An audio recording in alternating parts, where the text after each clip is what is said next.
भाषण का मजाक उड़ाते हैं और उनका सर नहीं, गांधी क्यों, नेहरू क्यों नहीं है देश को। छत्तीसगढ़िया सबसे बढ़िया।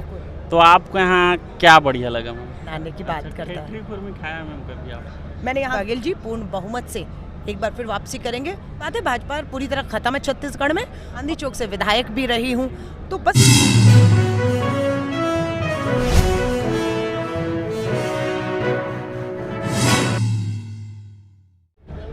जय हिंद, जय भारत, जय जोहार, जय छत्तीसगढ़। मैं अमित कुमार और आप सभी का स्वागत है टीजीबी मीडिया में। और हमारे बीच उपस्थित हैं अलका लांबा जी। सर्वप्रथम स्वागत है मैम आपका। धन्यवाद आपका भी। मैम, अधिवेशन का दूसरा दिन है, क्या कुछ बातें हुए, क्या कुछ नियम अनुसार जो है पहल की गई?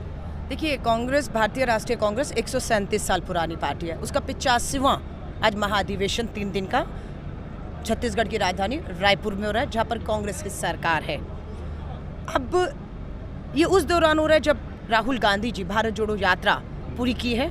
भारत जोड़ो यात्रा के 2 मकसद थे, देश को जोड़ना और देश के ज्वलंत मुद्दे जो हाशिए पे चले गए हैं उन्हें केंद्र में लाकर चर्चा करके लोगों को हल देना।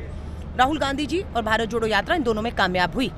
राहुल गांधी जी ने देश के जो मुद्दे थे, किसान कर्ज में है, बेरोजगार युवा, महंगाई की मार पड़ती हुई महिलाएं, 1500 का सिलेंडर, सब्सिडी बंद, सरहद पे खड़ा जवान, SC, ST, OBC सबकी बातों को रखा।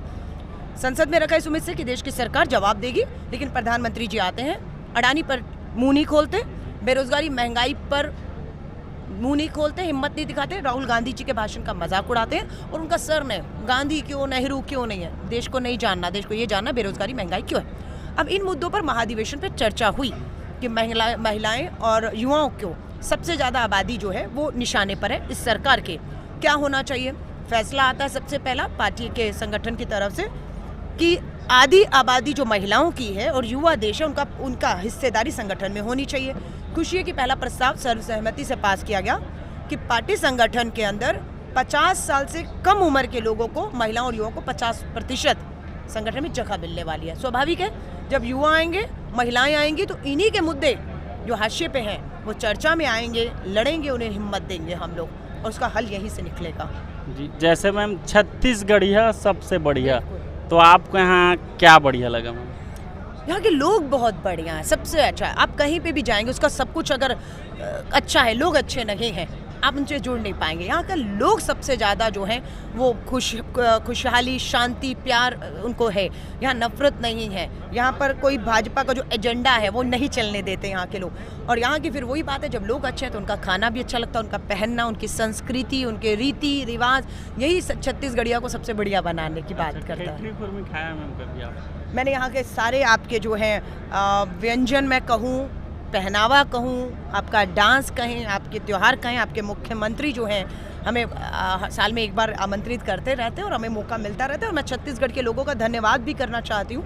भूपेश बघेल जी के नेतृत्व में एक मजबूत सरकार जिसने किसानों का ध्यान रखा, जिसने महिलाओं के सशक्तिकरण की बात कही है, ये भूपेश बघेल सरकार की असली ताकत छत्तीसगढ़ के लोग हैं जो उनके साथ ताकत बनकर खड़े रहे। इसलिए जब भाजपा ने बौखलाहट में ED को भेजा, तब भी छवि जो धूमिल करने की कोशिश थी मुख्यमंत्री की, वो नहीं कर पाए।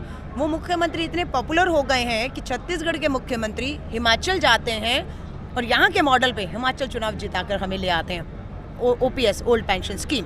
सो छत्तीसगढ़ का मॉडल, मुझे लगता है कि कांग्रेस अपने दूसरे राज्यों में, 9 राज्यों में 2023 में चुनाव है, छत्तीसगढ़ का मॉडल जो है वो दूसरे राज्यों में भी हम ले जाएंगे। और स्वाभाविक है, जब यहाँ के मॉडल की जीत दूसरे राज्यों में हो रही है तो यहाँ क्यों नहीं होगी।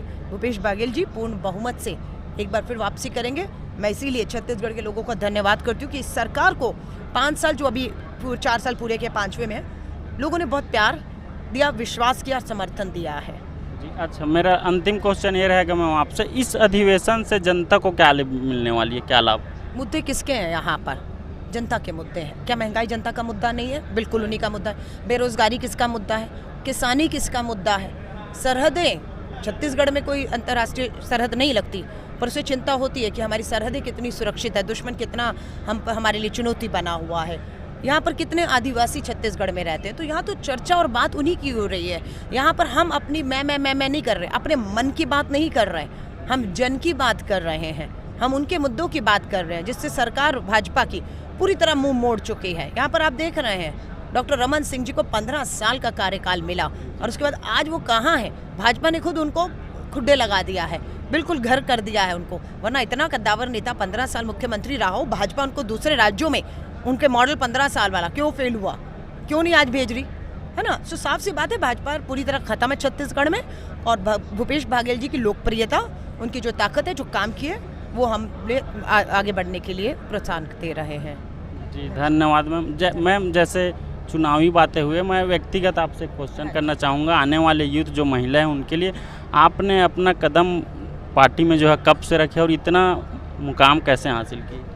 देखिए, मुझे याद है मैं 18 साल की थी तो राजीव गांधी जी ने जो हम 18 साल के लोगों को वोटिंग का अधिकार दिया, मैंने 18 साल में वोट रजिस्टर किया और उसके बाद 21 साल की उम्र में हम लोगों को चुनाव लड़ने का अधिकार दिया। तो मेरी राजनीति को आज लगभग 30 साल पूरे हो गए हैं। छात्र राजनीति से दिल्ली विश्वविद्यालय छात्र संगठन की मैं अध्यक्ष रही, NSUI की राष्ट्रीय अध्यक्ष रही, युवा कांग्रेस से होते हुए महिला कांग्रेस, प्रदेश कांग्रेस, 3 बार विधानसभा चुनाव लड़ा, चांदी चौक से विधायक भी रही हूँ।